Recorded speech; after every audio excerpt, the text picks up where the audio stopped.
প্রিয় ভিউয়ার্স, আসসালামু আলাইকুম। প্রিয় ভিউয়ার্স, আশা করি সকলেই ভালো আছেন। আলহামদুলিল্লাহ, আমিও ভালো আছি। আপনারা থেরাপি সম্পর্কে অনেক অবগত আছেন যে কী ধরনের থেরাপি রয়েছে।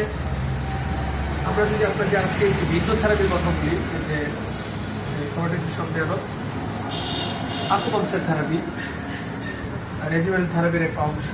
আকুপাংচার থেরাপিতে PLID, lower back pain, muscle spasm,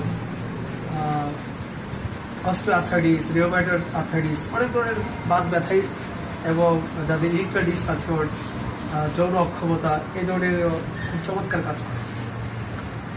তাকে গতকালকেও আকুপাংচার দেওয়া হয়েছিল, আজকেও তার দেওয়া হয়েছে। আর কোমরের প্রচণ্ড ব্যথাই, মানে প্রচণ্ড ব্যথা বলতে সার্বক্ষণিক যে ব্যথাটা থাকে, সে ব্যথায় দীর্ঘদিন যাবৎ ভুগতেছে।